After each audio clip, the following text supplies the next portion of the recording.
D'ici 5 ans, où voyez-vous cette jeunesse? D'ici 5 ans, la jeunesse sénégalaise sera innovée. Donc le Sénégal doit être innové par la jeunesse. Donc il nous faut une jeunesse mobilisée, une jeunesse active, une jeunesse ambitieuse. Et lorsqu'on voit actuellement, on le voit ici au Sénégal, la jeunesse est réveillée.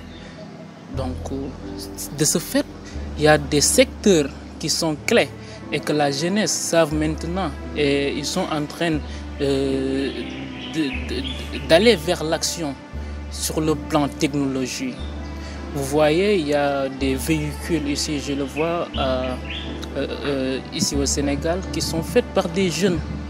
Sur le plan mécanique, sur le plan agricole, vous avez vu des fermes entièrement entièrement structuré, organisé par des jeunes. Donc c'est cette jeunesse engagée, motivée pour le développement de son pays qui pourra nous amener le Sénégal que nous voulons d'ici 5 ans.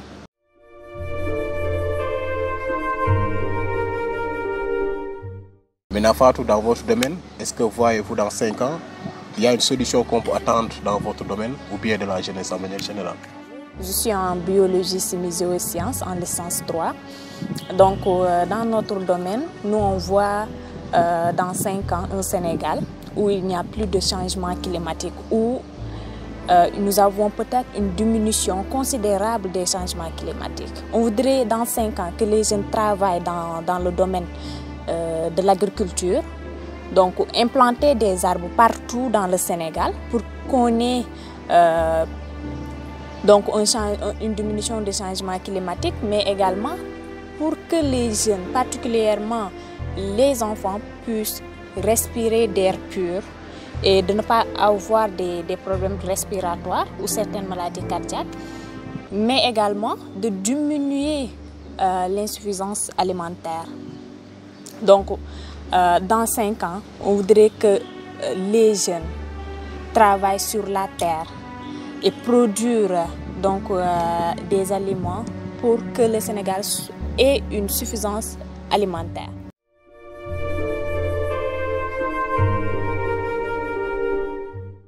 Est-ce que voyez-vous dans 5 ans, il y a une solution qu'on peut attendre dans votre domaine ou bien de la jeunesse en manière générale? Merci beaucoup, Mamodi.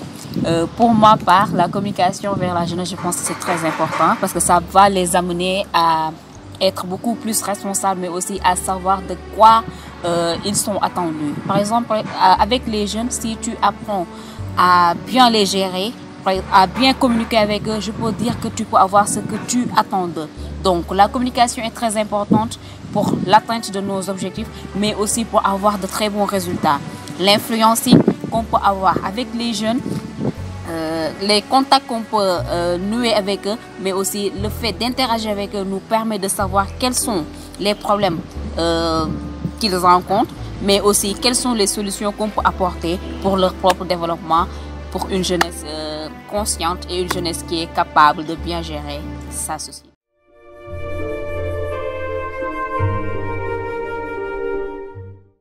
Maintenant, Fatou, dans votre domaine, est-ce que voyez-vous dans 5 ans, il y a une solution qu'on peut attendre dans votre domaine ou bien de la jeunesse en manière générale? On peut pas parler avec la population, sensibiliser avec la population si on n'a pas une technique de communication. Si on veut aujourd'hui faire passer une information ou que changer le mental donc, de la population ou de certaines personnes, il faudra savoir communiquer, échanger avec eux.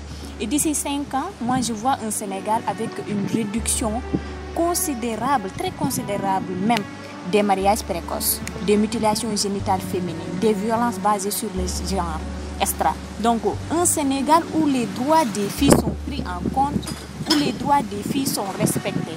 Un Sénégal également où nous avons la présence des jeunes dans les instances de prise de décision. Parce que ce qui est fait pour toi et que tu n'y es pas, donc c'est contre toi au fait. Donc on voudrait aujourd'hui que les décisions prises sur la vie des jeunes, les jeunes soient présents du moins, et qu'ils puissent donner leur point de vue donc, dans les domaines qui les concernent. Comme il vient de le dire, tout ce qu'on fait pour moi, sans moi et contre moi. Et aujourd'hui, je pense que la jeunesse ne doit pas être contre qui que ce soit. Et la jeunesse doit être avec tout le monde, avec tout un chacun dans tous les combats et dans tous les projets, qu'ils soient gouvernementaux, ou bien qu'ils soient municipaux, qu'ils soient départementaux.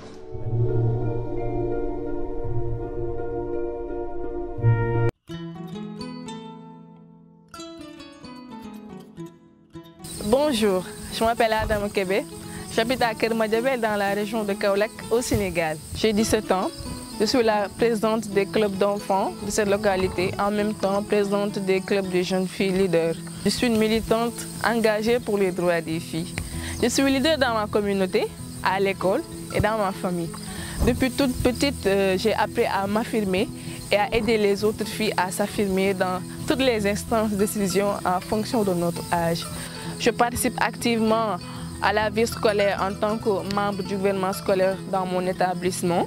Ce cadre est excellent pour former des citoyens modèles, prêts à s'occuper d'autres responsabilités dans ce pays, en apprenant les règles de gestion, de gouvernance d'équipe, de transparence et de réduction des comptes. C'est une responsabilité à mon âge d'être appelé Premier ministre dans notre gouvernement scolaire.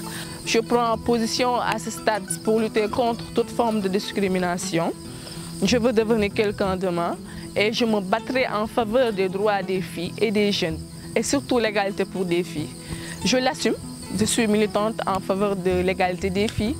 Dans ma famille, je représente un exemplaire pour toutes les filles et garçons pour avoir eu le courage de prendre position sur les sujets me concernant comme le choix de ma filière d'études.